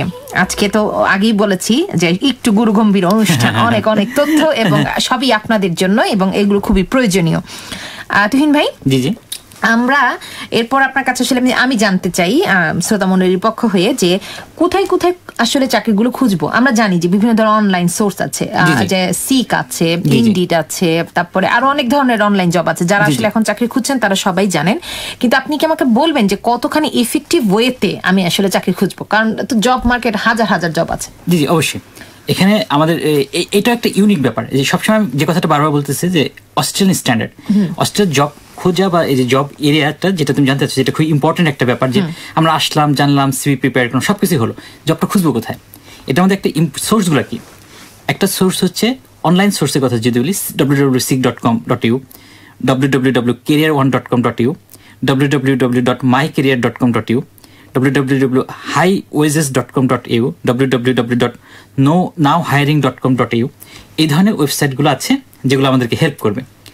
এর বাইরে আছে হচ্ছে অস্ট্রেলিয়ান জব সার্চ নামে গভর্নমেন্টের একটা ইনিশিয়েটিভ আছে, সেখানে আমরা জব, এটা অনলাইন, সেটাতে আমরা জব পেতে পারি। এরপর রিক্রুটমেন্ট এজেন্সি আছে, এই এজেন্সিগুলো কিন্তু একটা অনেক ভাইটাল রোল প্লে করে। ওয়ার্ক স্কিল আছে, র্যান্ড স্টেট আছে, ওয়ার্ক ফোর্স আছে, এবং অনেক ধরনের এইগুলো আমরা শিখে গেলেই এই সব রিক্রুটমেন্ট এজেন্সি ডিটেলসগুলো পেয়ে যাবো। অ্যাডলেডে এই মুহূর্তে রিক্রুটমেন্ট এজেন্সির মাধ্যমে একটা huge number of employment generate হয়, যে আমরা যদি ইমিডিয়েট কোনো জব দরকার। রিক্রুটমেন্ট এজেন্সিগুলো কি পেইড? আমাকে কি পে করতে হবে? না না না, এই রিক্রুটমেন্ট এজেন্সিকে পে করতে হবে না। আর এর বাইরে যে labour hire and temporary agencies আছে, প্রফেশনাল ইন্ডাস্ট্রি জার্নাল আছে, নোটিশ বোর্ড আছে, তারপরে হচ্ছে এই মাধ্যমে আমরা পেতে পারি। আর এর বাইরে মোর স্পেসিফিক্যালি যে গভর্নমেন্টের যে আরেকটা ইনিশিয়েটিভ আছে সেটা হচ্ছে যে ওয়ার্ক রেডি, ওরা যে সিভি প্রিপারেশন করে দেবে একজন ক্যারিয়ার অ্যাডভাইজার, এটা ফ্রি সাউথ অস্ট্রেলিয়ান রেসিডেন্টের জন্য। ওরা জব হান্ট করতে সুবিধা দিবে, প্লাস হচ্ছে ওরা বিভিন্ন ধরনের জব পাঠাবে। এছাড়াও আরো বেশ কিছু স্টেট ওয়াইড বা এই ধরনের আরো প্রাইভেট কোম্পানি আছে, কনসালটেন্ট আছে, এবং এগুলো যে জব সিকার তাকে পে করতে হয় না, তাকে এনলিস্টেড হতে হয়। সে যদি এনটাইটেল হয় দেন গভর্নমেন্ট ওই প্রাইভেট কোম্পানিটাকে পে করে দেয়, প্রাইভেট কনসালটেন্টটাকে, কিন্তু এইগুলো কিন্তু ফ্রি অফ কস্ট করে দেয়। আচ্ছা, জব সিকারকে কোনো কিছু পে করতে হবে না, জব সিকার শুধু কমিউনিকেট করবে যে এই ধরনের প্রাইভেট কনসালটেন্ট যারা আছে তাদের যে আমি এই ধরনের একটি জব খুঁজছি, দেন সেই কনসালটেন্ট কোম্পানি সেটা খুঁজে তাকে, তারা ইন্ডিভিজুয়ালি কেস হিসেবে নেবে। সে কথার কথা যে এক্স এসেছে, সে একজন অ্যাডমিন জব করতো বাংলাদেশে থেকে, তার প্রোফাইল এরকম, সে হয়তো এরকম জব খুঁজিত যে এখন কোনো রকমের একটা জবে আসছে কিন্তু সে একটা ভালো জবে যেতে যাচ্ছে, তখন এই প্রাইভেট কনসালটেন্টের কাছে গেলে সে টেক ওভার করবে, একজন কেস অফ হিসেবে এই কেসটাকে সে নিবে, নিয়ে তাকে গাইড দিবে, তাকে সিভি প্রিপারেশন করা, ইন্টারভিউ বোর্ড পর্যন্ত ফেস করে দেওয়া, কিভাবে সেই ইন্টারভিউ ফেস করতে হবে। এগুলো কি সবই ফ্রি অফ কস্ট? সবই টোটালি ফ্রি অফ কস্ট, সে কোনো চার্জ করে না। সুতরাং লিটেকটা আমাদের জন্য সুখবর আমি বলবো। অবশ্যই অবশ্যই অবশ্যই, এবং এটার কথা অনেকে কিন্তু জানে না, এবং এটার হেল্পও কিন্তু না। এই যে বললাম যে এই যে জানার বিষয়গুলো আছে, যে অস্ট্রেলিয়ান স্ট্যান্ডার্ডে যে প্রচুর কিন্তু স্কোপ আছে, যে জিনিসগুলো আমরা জানি না, যেরকম প্রাইভেট কনসালটেন্ট আছে যারা ফ্রি অফ কস্ট জব সিকারদেরকে হেল্প করে, তারা হাতে ধরে নিয়ে জব ইন্টারভিউ পর্যন্ত বোর্ড পর্যন্ত পৌঁছে দেয়। এই ইনফরমেশনটা কিন্তু আমাদের কাছে অজানা। সো ইনফরমেশন কালেকশন করতে হবে, যত ইনফরমেশন কালেকশন করা যাবে, যতটা আমাদেরকে এইভাবে ইউটিলাইজ করা যাবে, সেটা হেল্প করবে। এর বাইরে আরেকটা ইনফরমেশন আমি দিতে পারি যে প্রফেশনাল অ্যান্ড ইন্ডাস্ট্রি জার্নাল, যার যার যে যেমন প্রফেশন আছে সেই প্রফেশনাল বডিগুলোর সাথে অ্যাটাচমেন্ট থাকলে তাদের কাছ থেকে জব পাওয়া যায়। আর আরেকটা জব এরিয়া হলো হিডেন জব মার্কেট। এমনি বলা হয়ে থাকে যে ওই অস্ট্রেলিয়াতে 80% জব থাকে হিডেন জব। হিডেন জব হচ্ছে একটা কোম্পানিতে জব আছে, তার অ্যাডও দিচ্ছে না, কিছু দিচ্ছে না, অথচ জব পজিশন অ্যাভেলেবেল আছে। কেউ গিয়ে যদি অ্যাপ্রোচ করে, যে তার সিভিটা নিয়ে গিয়ে গেল, কথা বললো যে আমি এই জানছি কিভাবে যে কোম্পানিতে আসলে আমাকে, that's the very important thing, যে এই যে হিডেন জব আমার জানার মতো প্রচুর লোক কিন্তু এরকম হিডেন জব পেয়ে যায়। এটাই হচ্ছে একটা ব্যাপার, যে অ্যাপ্রোচের বিষয় আছে। এই ক্ষেত্রে নিজেকে একটু অ্যানালিটিক্যাল হতে হবে। সে আমি একজন আইটি প্রফেশনাল, আমার আইটিতে জব পেতে চাই, আমি এখন যে জবই করি আমার টার্গেট হলো আইটি জবে ঢোকা, তাহলে আমি দেখি, রিসার্চ করি যে আইটি রিলেটেড কাজগুলো কারা করছে, একদম আইটি বেজে যাইতে হবে তা না, আমি নিজে সরাসরি ফিজিক্যালি। এটা কিন্তু আবার অনেক সময় আমাকে বলা হয় না যে আমার কোম্পানিতে এরকম একটা জব আছে, কেউ একজন আমাকে বললো যে তুমি তো আমার নাম গিয়ে বলো, রেফার, যেটা আমরা বলছি রেফারেন্স দাও, আমার নাম গিয়ে বলো, দেখা যাবে যে সেক্ষেত্রে চাকরির স্কোপ। এবং এটা কিন্তু সত্য যে এভাবে অনেক জায়গায় চাকরি হচ্ছে। True, very true. অস্ট্রেলিয়াতে মানে এটা একটা খুব একটা কালচার, মানে যেটা আমাদের দেশে হয়তো আমরা দেখে আসছি, আমাদের বাংলাদেশে যে রেফারেন্স মানে খারাপ একটা ব্যাপার, যে রেফারেন্সে চাকরি হয়ে গেছে, কিন্তু অস্ট্রেলিয়াতে কিন্তু রেফারেন্সটাকে অনেক ভালোভাবে দেখায়। এবং আমি এমন কোম্পানি দেখেছি, রেফারেন্স এখানে একটা তথ্য, যে এখানে জব আছে, তুমি যাও, সেখানে যখন তাকে পরিচিতি দেওয়া হয়, ইন্ট্রোডাকশন দেওয়া হয়, লিখে দেওয়া হয়, হি হ্যাজ স্ট্রং রেফারেন্স থাকাটা এখানে অনেক ভালো পজিটিভ অর্থে ধরা হয়। যে রেফারেন্স মানে হচ্ছে আমি ওই লোকটাকে জানি, এবং এই রেফারেন্স কিন্তু এই না যে সিভির নিচে যে আমরা রেফারেন্স লিখি সেটা কিন্তু না। রেফারেন্স মানে আমি ফোন করে বলবো যে লাকিকে চিনি আমি, সে হচ্ছে এই সেক্টরে ভালো, সে কম্পিটেন্ট। এখন আমি যদি আমার আরেকটা কলিগকে বলি, সে আমার উপর ট্রাস্ট করে, তোমার চাকরি হয়ে যাবে। সেই ক্ষেত্রে কিন্তু আবার যে সিভি, রিজুমে, এক্সপিরিয়েন্স, ব্যাকগ্রাউন্ড কোনো কিছুই ফ্যাক্টর না, তুমি গেলা জব হয়ে গেল। যখন একটা মানুষ নতুন একটা কান্ট্রিতে আসছে, তাই না, এখানে এসে একটা পরিচিত হতে, কেউ আমাকে যে ইনফরমেশনটা দিবে বা কেউ যে আমার জন্য হয়ে কাজটুকু করবে, এটার জন্য তো একটা সময় লাগছে অবশ্যই, তাই না। রেফারেন্স তো আমি এখানে বললি তো আমাকে কেউ দিয়ে দিচ্ছে না। সো মানে যখন প্রথমে এসি তো আমি এই সুযোগটা পাচ্ছি না, এটার জন্য আমাকে সময় দিতে হবে। রাইট। হ্যাঁ, আমি তোমার পয়েন্টটা ধরতে পেরেছি যে এটা অবশ্যই ব্যাপার। এই ক্ষেত্রে যেটা করতে হবে কিন্তু হচ্ছে যে হিডেন যে জবগুলো, সেক্ষেত্রে কিন্তু বলে নিউ ইমিগ্রেন্টের জন্য কিন্তু হিডেন জবগুলো মানে সেটাকে সেই পরিমাণে কিছু সাহায্য করতে পারছে না, এক্সপ্লোর করে বের করতে হবে। দেন অ্যাপ্রোচের একটা ব্যাপার আছে। আমি তোকে একটা উদাহরণ বলি যে হিডেন জবের কিভাবে এটা কাজ করে। আমার পরিচিত একটা ভদ্রমহিলা, উনি আসছেন বাংলাদেশ থেকে, আসার পর উনি বাংলাদেশে স্কুল টিচার ছিলেন, এইখানে কোথাও উনি জব পাচ্ছিলেন না। জব না পাওয়ার পর সে এরকমভাবে মানে জাস্ট ক্যাজুয়াল ওয়াকিংয়ের সময় সে এখানকার কোনো একটা চ্যারিটিতে গেলেন, চ্যারিটিকে অ্যাপ্রোচ করলেন যে আমি তোমাদের এখানে জব করতে চাই। We don't have no job, স্বাভাবিক যেটা সবারই উত্তর হয় ওদের তাই, we don't have any job. That's fine, I am free now, I can do some volunteer work. Okay you can sure sometimes yeah you can to say voluntary কাজগুলো করতে যায়, তাহলে সেক্ষেত্রে অন্তত আমাদের এই যে একটা যোগাযোগটা বাড়ছে এখানকার মানুষদের সাথে। যে সেই ভদ্রমহিলা সেখানে ভলান্টারি ওয়ার্ক করলো, 6 মাস করলো, তারপর তাদের সাথে কমিউনিকেশন হয়ে গেল এবং তারা দুজন কিন্তু আন্ডারস্ট্যান্ড করতে পারো। এবং এখানে কিন্তু একটা হিডেন জব ছিল এবং তারা তাকে সেখানে এক্সপ্লোর করতেন, তার যেহেতু রেফারেন্স ছিল না, কোনো কিছু ছিল না। দেন 6 মাস পরে কি হলো, যখন ওর কম্পিটিশন একটা পজিশনে একদম ছুটিতে চলে গেলো, তখন তাকে বলছে ইউ ক্যান কাম ফর 6 তখন একটা পরিচিত হয়ে গেছে, সে কাজটা পারতেছে, দেখতেছে সে ক্যাপেবল। এই যে জিনিসটা যে আমরা যে ক্যাপেবল, আমরা যে পারি, এই জিনিসটা প্রুভ করার দায়িত্ব কিন্তু আমাদের আগে যেতে হবে, আমাদেরই প্রুভ করতে হবে, তারা তখন ট্রাস্ট করবে।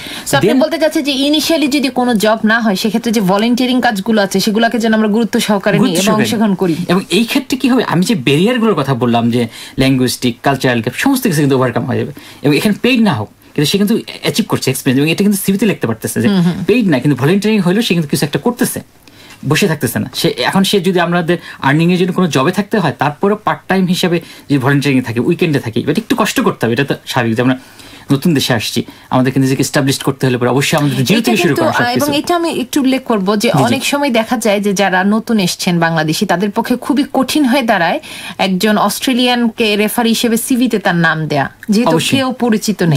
কিন্তু এটা অনেক চাকরিতে দেখা যায় যে হয়তো প্রথমে এসে আমি 2জন বাংলাদেশি নাম দিচ্ছি আমার সিভিতে, বাট যারা চাকরির জন্য আমাকে কল করছে তারা কিন্তু একটু এক্সপেক্ট করে যে কোনো না কোনো একজন অস্ট্রেলিয়ান আমাকে জানে বা চিনে, কিন্তু এটা তো এশিয়া আমার হয়ে যাচ্ছে না। আমরা যদি এই ভলান্টিয়ারি অ্যাক্টিভিটিস গুলো আমরা বাড়াতে পারি, অবশ্যই দেখা যাবে যে আমাদের এই হেল্পটা হবে, আমাদের মেইন স্ট্রিমের সাথে আমরা মিশতে পারছি, মেইন স্ট্রিমের কালচারটা জানতে পারছি, মেইন স্ট্রিমের রেফারেন্স পাচ্ছি। কারণ আপনি কিন্তু ভলান্টিয়ারি যখন করছেন তখন ফ্রি সার্ভিস দিচ্ছেন, so they will be grateful যে তারা যখন ভলান্টিয়ারি সার্ভিসে একটা এভ্যালুয়েশন তারা করবে, আর আপনি স্কিলসটাকে আপনি রিটেইন করতে পারতেছেন।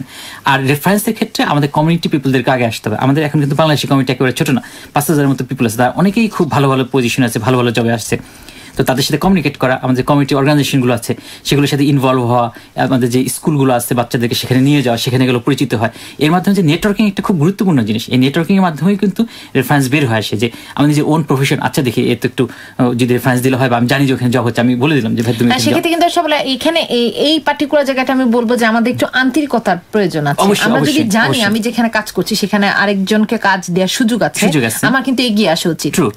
এবং যেটা বললাম যে আমার রেফারেন্স যদি হয় কারো কিছু, সেক্ষেত্রে এটা অনেক ভালো, অনেক বড় ব্যাপার। একটা মানুষ কত বড় একটা উপকার করা হলো, প্লাস যে তার একটা রিকগনাইজেশন হলো, সেটা হচ্ছে যে এটা কিন্তু একদম একটা আন্তরিকতার জায়গা। আপনি কি একটু আমাদের খুব ছোট্ট করে বলবেন যে এই যে সব জবের ক্ষেত্রে যে আমাদের কিন্তু কিছু ল আছে? জি জি অবশ্যই। হ্যাঁ, এটা জবের যখন আমরা অ্যাপ্লিকেশন করব তখনও এবং পরবর্তীতে যারা জবগুলোতে জয়েন করবেন তাদের জন্য এটা প্রযোজ্য। একটু যদি ছোট করে বলতেন যে আমাদের অবশ্যই। মানে এখানে অস্ট্রেলিয়া অসম্ভব একটা রেগুলেটেড কান্ট্রি, এখানে মানে লর বাইরে কোনো কিছু করার সুযোগ নেই। আমি একটা ছোট এক্সাম্পল দিয়ে শুরু করতেছি, এখানে স্ট্রং কতখানি ল। এটা ওয়েস্টার্ন অস্ট্রেলিয়ার একটা ঘটনা। সেখানে একটা ক্রু হিসেবে কাজ করছিল ম্যাকডোনাল্ডসে একজন ফিলিপিনো ভদ্রমহিলা। উনি হচ্ছে সেখানে ক্যাজুয়াল হিসেবে কল করতো। উনি প্রেগনেন্ট হয়ে গেলেন। প্রেগনেন্টের একটা পর্যায়ে যেহেতু উনি ক্যাজুয়াল, উনি ম্যাটারনিটি লিভ ক্লেম করে নাই, ওনাকে ওনার ম্যানেজার ডেকে বললো যে তুমি যেহেতু এখন প্রেগনেন্সি পিরিয়ডে আছো, আমরা তোমাকে অফ করে দিচ্ছি। সে রিজন হিসেবে দেখলো যে প্রেগনেন্ট, এই জন্য অফ করে দিচ্ছি। ভদ্রমহিলা এসে ফেয়ার অ্যাক্টে জাস্ট তার কমপ্লেনটা লস করে দিল। ম্যাকডোনাল্ডসকে $1.5 লাখ কম্পেনসেট করতেছে এই ভদ্রমহিলাকে। স্টেট হইতে $1.5 লাখ কম্পেনসেট করতেছে। এটা একটা বিখ্যাত কেস। যারা হিউম্যান রিসোর্স এরিয়াতে জব করেন বা যারা আছেন তারা জানেন এই জিনিসটা, যে এখানকার ল কত স্ট্রং, যে তাকে রিজন হিসাবে প্রেগনেন্সি শো করা যাবে না, রিজন হিসেবে অন্য, সেই কারণে তার জব স্টপ করা যাবে না। সেদিন ম্যাটারনিটি জব, তাকে লাইট জব দিতে পারে, তাকে ব্যাক অফিসে জব দিতে পারে, তাকে লিভে যেতে হবে, কিন্তু তাকে শুধু প্রেগনেন্সি এই কারণে তাকে স্টপ করে দিতে পারে না। তো নর্মালি আমি মানে বলছি যে কি লগুলো আছে এখানে অস্ট্রেলিয়াতে এবং সেগুলো ইম্প্যাক্টটা কি, যেটা আমরা যখন বাংলাদেশ থেকে আসলাম এখানে এসে জব খুঁজলাম আমাদের নিজেদেরও জানা দরকার। প্রিয় শ্রোতাবৃন্দ, আপনার ধৈর্য ধরে একটু শুনবেন এই লগুলো। এগুলো হয়তো আপনাদের জব খোঁজার ক্ষেত্রে বা আপনাদের অন্যান্য ক্ষেত্রেও আপনাদের কাজে লাগবে। এখানে কমনওয়েলথ অফ অস্ট্রেলিয়ার যে লগুলো আছে, racial discrimination act 1975, sex discrimination act 1984, Human Rights and Equal Opportunity Commission Act 1986, Disability Discrimination Act 1992, Fair Work Act 2009, Equal Employment Opportunity Act 1987, Equal Opportunity for Women in the Workplace Act 1999, Age Discrimination Act 2004, Defense Reserve Service Protection Act 2001, Workplace Health and Safety Act 2011 এবং আমাদের south অস্ট্রেলিয়াতে specifically আছে Equal Opportunity Act 1984, Racial Vilification Act 1996, Occupational Health, Safety and Welfare Act 1986. এই অ্যাক্টগুলো কিভাবে আমাদের জবের ক্ষেত্রে impact করে? তুহিন ভাই, এই যে লগুলোর কথা যে বললেন, জি জি, তো এখন আমি যদি কখনো কোনো ফেস করি আমার চাকরি ইন্টারভিউ দিতে গিয়ে বা আমার চাকরি হওয়ার পরে, তো এগুলো আসলে আমি ক্লেম করব কিভাবে, যে আমার কমপ্লেইনটা আমি লজ করব কিভাবে, বা এগুলো আমি প্রুফ করব কিভাবে যে হ্যাঁ আমি একটা কোনো না কোনো ডিসক্রিমিনেশনের শিকার হয়েছি? সেটা হতে পারে রেসিয়াল ডিসক্রিমিনেশন, হতে পারে যে এজ ডিসক্রিমিনেশন। যদি কেউ কখনো এই ধরনের ডিসক্রিমিনেশন শিকার হয়েছে, সেটা ইন্টারভিউ বোর্ডে হোক অথবা ইন্টারভিউ যোগ্যতা প্রমাণ করতে গিয়ে হোক অথবা জব সেক্টর হোক, সেক্ষেত্রে যেটা হোক আপনাকে প্রুফ রাখতে হবে অবশ্যই। সে প্রুফ রাখাতে কী কারণে সে ডিসক্রিমিনেট মনে করছে, যে ইকুয়াল অপরচুনিটি থাকা সত্ত্বেও আরেকজনকে প্রিফার করা হয়েছে, এই ধরনের যে ডকুমেন্টেশনগুলো অবশ্যই স্ট্রং ডকুমেন্টেশন বেস হতে হবে। ফেয়ার অ্যাক্টে গিয়ে ফ্রি লস করা যায় কমপ্লেন, সেটা একদম ফ্রি অফ কস্ট, এটাতে ইয়ে লাগে না। অথবা কোনো কোনো ক্ষেত্রে যদি এটা এভিডেন্সটা রাখতে হবে, এটা ইম্পর্টেন্ট। যে ভদ্রমহিলার কথা বললাম, উনি রেকর্ড করে রাখছিল স্পিকিংটা। আচ্ছা, মানে তাকে যে সময় বলা হচ্ছে যে তোমাকে অফ করে দিচ্ছি চাকরি থেকে, এবং এইটা কিভাবে আমাদের ইম্প্যাক্ট করে সেটা একটু ছোট করে বলছি। যেমন এজ ডিসক্রিমিনেশন অ্যাক্ট, অস্ট্রেলিয়াতে কিন্তু কোনো এজ বার নাই গভর্নমেন্ট জবের ক্ষেত্রে। কিন্তু আমি আর্মির একটা জব দেখেছিলাম, অ্যাড দেখেছিলাম প্রথম আসার পরে, একটু অবাক হয়েছিলাম। সেখানে লেখা ছিল anyone can apply age 17 to 70, 17 বছর থেকে 70 বছর পর্যন্ত যে আর্মির একটা ইয়েতে। তখন আমি খুবই অবাক হয়ে গেছিলাম আর্মির একটা, এটা শুনে আমাদের সেই অবস্থা না যে 32 বছর হয়ে গেছে আর আমি সরকারি চাকরি অ্যাপ্লাই করতে পারবো না, সেই অবস্থা না। বাট একটু মানে ওল্ডার এজে মানুষরা গভর্নমেন্ট জবে যায় বা ওই ধরনের পড়ে, এটা একটা ডিসেবিলিটি। কোনো ধরনের ডিসেবিলিটির জন্য কাউকে জব থেকে তাকে ইয়ে করা যাবে না যে তুমি আনফিট, এটা করা যাবে না।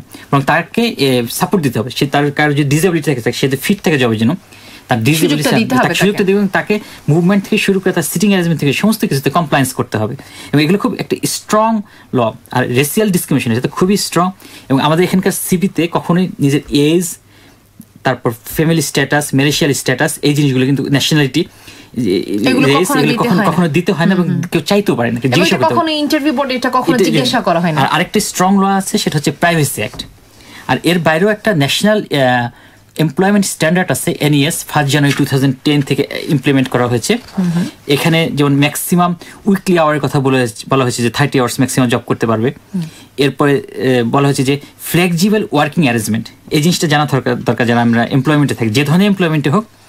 সেখানে কেউ যদি 12 মান্থস অ্যান্ড কন্টিনিউয়াস সার্ভিসে থাকে, তাহলে তার যদি বাচ্চা থাকে, সেই বাচ্চার জন্য সে ফ্লেক্সি টাইম চাইতে পারে। মানে অফিস আওয়ার যদি হয় 9টা-5টা, সে বাচ্চাকে স্কুলে আনা নেওয়ার জন্য সে সেটাকে 10টা-6টা করতে পারে, অথবা 8টা-4টা করতে পারে। তো ফ্লেক্সি টাইমের একটা অপশন আছে। প্যারেন্টাল লিভ আছে, অ্যানুয়াল লিভ আছে, personal carer leave and compensate leave, এই ব্যাপারটা আছে। তারপর এই যে ব্যাপারগুলো, এটা ন্যাশনাল এমপ্লয়মেন্ট স্ট্যান্ডার্ডে ইনকর্পোরেট করা হয়েছে, এবং এটা ভায়োলেশন করে সিরিয়াস অফেন্স, এটা কোনো কোম্পানি ভায়োলেট করতে পারে না। সো তাহলে আমরা কিছু গুরুত্বপূর্ণ তথ্য শুনলাম যে আমরা যে জব খুঁজবো, জবে যাব, সেক্ষেত্রে যে আমাদের কিছু খুবই গুরুত্বপূর্ণ রাইটস আছে, এগুলো সম্পর্কে জানলাম। একটা ছোট্ট গানে যাচ্ছি, একটা বিরতি বলবো গানের, ফিরে আসছি আবার শুনবো আরো কিছু গুরুত্বপূর্ণ তথ্য।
শ্রোতামণ্ডলী, আপনারা আছেন আমাদের সাথে আরবিআর ক্যারিয়ার নাইটে, শুনছেন আমাদের 103.1 FM এ রেডিও বাংলা ডিলারে সাউথ অস্ট্রেলিয়ায় বাংলাদেশের অনুরণন। চলে যাচ্ছে আমাদের মূল অনুষ্ঠানে। তুহিন ভাই, আমরা তো অনুষ্ঠানের শেষ প্রান্তে চলে এসেছি।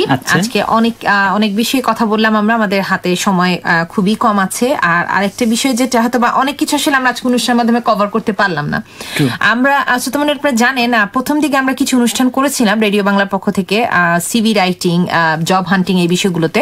কিন্তু আজকে আমরা চেলাম যে খুব একটা মানে ওভারঅল সবকিছুকে তুলে ধরতে। তো যদি সম্ভব হয় ইন ফিউচার আমরা আরো অনুষ্ঠান প্রচার করব, বিশেষত যেটা বললাম যে সিভি রাইটিং এর যে কি কি ব্যাপারগুলো আছে, যেটাই আসলে জব পেতে আপনাকে বা ইন্টারভিউ শর্টলিস্টেড অ্যাটলিস্ট আপনাকে সাহায্য করবে। তো তুহিন ভাই, আপনি কি একটু ওভারঅল আমাদের শ্রোতা মণ্ডলীকে বলবেন যেন ফ্রাস্ট্রেশনের জায়গাটা থেকে আমরা না থাকি, এগিয়ে যাই যত বাধা বিপত্তি আসুক, এবং ধৈর্য ধরে চেষ্টা করতেই থাকি। অবশ্যই আমরা যখন আমাদের নিজেদের মাতৃভূমি ছেড়ে চলে এসেছি, নিজেদের নারীর টান ছেড়ে চলে এসেছি এই অস্ট্রেলিয়াকে আমাদের নিজেদের দেশ বানানোর জন্য, এবং এখানে একটা ডিটারমিনেশন থাকতে হবে আমাদেরকে যে আমরা হেরে যাব না, আমরা আমাদের লক্ষ্যে পৌঁছবই। এই ডিটারমিনেশনটুকু শুধু থাকতে হবে। প্ল্যান এ রাখতে হবে, প্ল্যান বি রাখতে হবে, প্ল্যান সি রাখতে হবে। যত ঝড়ঝাপটায় আসুক, যতই অস্ট্রেলিয়ান স্ট্যান্ডার্ড সামনে আসুক, যতই কেরিয়ার প্ল্যানিং বলি, যতই বলি, আমাদেরকে আমাদের ডিটারমিনেশনটা রাখতে হবে। এবং আমি দেখেছি যে প্রত্যেকেই যার যার প্রফেশনাল জবে আসতে পেরেছে। কেউ 1 বছর পরে পেরেছে, কেউ 2 বছর পরে পেরেছে, কেউ 5 বছর পরে পেরেছে। কিন্তু যারাই টার্গেট করেছে তারা অ্যাচিভ করতে পেরেছে, কারণ অস্ট্রেলিয়ান গভর্নমেন্ট খুব সাপোর্টিভ, অস্ট্রেলিয়ান এনভায়রনমেন্ট খুব সাপোর্টিভ, বাট আপনাকে সেই জিনিসটা অ্যাচিভ করতে হবে। সো ফ্রাস্ট্রেশনের কোনো পজিশন নাই, কোনো ধরনের ফ্রাস্ট্রেশন না, কারণ এখানে কৌশলী হতে হবে যেন আমাকে যে জবের আমাকে যে অংশটুকু আমার জন্য চাচ্ছে তাদের সেইটুকু আমি যেন খুব ভালোভাবে আসলে তাদের কাছে উপস্থাপন করতে পারি। অবশ্যই প্রথমে এটা হচ্ছে সিভির মাধ্যমে, এবং পরবর্তীতে যখন আমাকে ইন্টারভিউতে কল করবে, ইন্টারভিউ যখন আমি ফেস করব তখন করতে হবে। কিছু ক্যারিয়ার ডেভেলপমেন্ট প্ল্যানিং পাশাপাশি রাখতে হবে, যে আমরা একটা সার্ভাইভাল জবে কিছু ট্রেনিং, কিছু কোর্স, ইউনিভার্সিটিতে যাওয়া যেতে পারে, এই ধরনের প্ল্যানিং গুলো মাথায় রাখতে হবে। নিজের ডেভেলপমেন্টের জন্য বিভিন্ন জায়গায় বিভিন্ন ধরনের ওয়ার্কশপ আছে, সেগুলোতে অ্যাটেন্ড করা এবং নিজের নেটওয়ার্কে যতটা সম্ভব। আপনারা কিন্তু আমি শুনেছি যে একটা ওয়ার্কশপ করতে যাচ্ছেন খুবই রিসেন্ট, একটু বলবেন কি যেন আমাদের শ্রোতা মণ্ডলীরা অংশগ্রহণ করতে পারেন? অবশ্যই প্রিয় শ্রোতাবৃন্দ, আপনারা জেনে অত্যন্ত খুশি হবেন যে আগামী 18 অক্টোবর রবিবার দিন South Australian Bangladeshi community association সাবকা একটা ক্যারিয়ার ওয়ার্কশপের আয়োজন করতে যাচ্ছে। এই ক্যারিয়ার ওয়ার্কশপটা টোটালি ফ্রি, এবং এখানে আপনাকে হাতে কলমে সিভি রাইটিং থেকে শুরু করে অন্যান্য টিপসগুলো দেওয়া হবে। এবং আমরা সাকসেসফুল মাইগ্রেন্ট যাদের কথা বলছি, এরকম 4 থেকে 5 জন সাকসেসফুল মাইগ্রেন্ট থাকবে, তারা তাদের হিস্ট্রি বলবেন যে কীভাবে তারা সার্ভাইভাল জব থেকে তারা আজকে সাকসেসফুল ওয়েতে প্রফেশনাল জবে এসেছেন, তারা তাদের এক্সপিরিয়েন্স শেয়ার করবেন। পাবলিক সেক্টর অর্থাৎ গভর্নমেন্ট সেক্টরের একজন হাই স্কিল পার্সন, উনি আপনাদেরকে দেখাবেন যে কীভাবে সেখানকার সিভি রাইট করতে হয়। প্রাইভেট সেক্টরের জন্য আমি নিজে থাকছি সেখানকার, এবং প্লাস আমি আরও আমার এক্সপিরিয়েন্সগুলো শেয়ার করব। আর এখানে থাকছেন ক্রেগ নিহিল, উনি হচ্ছে মিন্ডে ইনকর্পোরেশনের সিনিয়র HR ম্যানেজার, 1300 এমপ্লয়ি মুহূর্তে মিন্ডে ইনকর্পোরেশনে জব করেছেন। ওনার 40 ইয়ার্স জব এক্সপিরিয়েন্স আছে। উনি মেইনলি কি নোট স্পিকার হিসেবে থাকবেন, উনি একজন রিক্রুটার। সো আপনাদের সুযোগ থাকবে যে একজন রিক্রুটারকে কোশ্চেন করা, যে তারা কি চায়, সরাসরি আপনারা সেই কোশ্চেনটা করতে পারবেন। আশা করি আপনারা ওই অনুষ্ঠানতে উপস্থিত থাকবেন। এখন পর্যন্ত কিছু সিট অ্যাভেলেবল আছে, আপনারা চাইলে বুকিং দিতে পারেন। এটা আমাদের ওয়েবসাইটগুলো ফেসবুকে দেয়া আছে, এবং এটা টোটালি ফ্রি। আশা করছি যে এটাতে ওনারা উপকৃত হবেন যারা অ্যাটেন্ড করবেন। আর একটা কথা আমরা একটু ছোট করে বলি, যে গভর্নমেন্ট যে জবগুলো আছে সেটার জন্য আসলে আমাকে কিন্তু পার্মানেন্ট রেসিডেন্ট হতে হবে অথবা সিটিজেন হতে হবে। সো অনেকেই যারা টেম্পোরারি রেসিডেন্ট ভিসায় এসছেন বা যারা স্টুডেন্ট ভিসায় আসছেন বা আসার পরিকল্পনা করছেন, তাদেরকে ওই সময়টুকু পর্যন্ত ধৈর্য কিন্তু ধরতেই হবে। এগ্রি করি, ঠিক আছে, যে আমার একদম পার্মানেন্ট রেসিডেন্ট হওয়া এবং আমার সিটিজেনশিপ হওয়া পর্যন্ত আমাকে অপেক্ষা করতে হবে। এটা একটা ক্রাইটেরিয়া থাকে যে ভালো জবগুলো, গভর্নমেন্ট জবগুলোতে লেখাই থাকে, ব্যাংকিং বা অন্যান্য জবগুলোতে, যে তারা মানে পার্মানেন্ট রেসিডেন্স এবং সিটিজেন না হলে, এখন কথা হলো যে তারা একজন যখন স্টাফ হিসেবে নেয়, তাকে ট্রেনিং দিচ্ছে, তাকে অনেক ইনভেস্ট করছে তার পিছনে। তো যদি পার্মানেন্ট রেসিডেন্স না হয়, তাহলে তাকে যে কোনো সময় চলে যেতে হবে। হ্যাঁ, সেই কনফিডেন্সটা পায় না। মানে আমাদের আজকের অনুষ্ঠানে সমগ্র আলোচনা যদি যদি আমি একটু সারমর্ম করি, সেটা হচ্ছে যে আমাকে প্রথমত নন প্রফেশনাল জব দিয়ে আসলে আমাকে শুরু করতে হবে, যেন আমি কোনোভাবে হতাশ না হয়ে যাই। আমার সার্ভাইভাল বা আমার পরবর্তী যে ফিউচার ক্যারিয়ার প্ল্যান আছে সবগুলোর জন্য আমাকে প্রথমে আসলে একটা নন প্রফেশনাল জব দিয়ে শুরু, হতাশ না হয়ে আমি যেন শুরু করি এবং এটা কন্টিনিউশন রাখি। যে আমার চেষ্টা, ভাইয়া যেটা বললেন যে কুশলী হওয়া এবং ধৈর্য ধরা, যোগাযোগ সবকিছু মিলিয়ে আসলে যেটা আমি বলবো যে আমাকে নতুন দেশ একটু আমাকে যুদ্ধের মনোভাব নিয়ে আসলে নামতে হবে, যে আমার কাঙ্ক্ষিত লক্ষ্যে পৌঁছার জন্য, আমার কাঙ্ক্ষিত চাকরিটির জন্য। যেহেতু এটা নতুন দেশ এবং আমরা একটা অন্য দেশ থেকে এসেছি, আরেকটা বিষয় যেটা কম্পিটিশন, প্রতিযোগিতা সবখানেই সবসময় থাকবে। এটা যে অস্ট্রেলিয়া বাংলাদেশ এটা কোনো কথা না, সবখানেই থাকবে। তো আমি বলবো যে আপনারা যারা এতক্ষণ আমাদের সাথে ছিলেন, উপকৃত হয়েছেন, পরবর্তীতে রেকর্ডেড প্রোগ্রামটি শুনবেন, তারাও উপকৃত হবেন। এবং আজকে আরবি নাইটে আপনাকে আবারও ধন্যবাদ জানাচ্ছি তুহিন ভাই আমাদের সাথে থাকার জন্য। আপনি যদি কিছু বলতে চান। হ্যাঁ, তোমাকে ধন্যবাদ, রিতাকে ধন্যবাদ এবং আরবি ফ্যামিলিকে ধন্যবাদ এই ধরনের একটা খুবই উপকারী এবং খুবই সময় উপযোগী একটা অনুষ্ঠানের আয়োজন করার জন্য। আমরা আশা করি শ্রোতাবৃন্দ আপনাদের এই অনুষ্ঠানটা ভালো লেগেছে এবং উপকারে লাগবে, এবং আমরা যদি সম্ভব হয় আগামীতেও আপনাদেরকে এসে এই ধরনের ইনফরমেশন দিয়ে শেয়ার করার চেষ্টা করবো। অনেক ধন্যবাদ সবাইকে। আচ্ছা, তোমার আপনারা সবাই ভালো থাকুন। আমরা লাস্ট গানটি দিয়ে আমাদের অনুষ্ঠান শেষ করছি। শুভরাত্রি।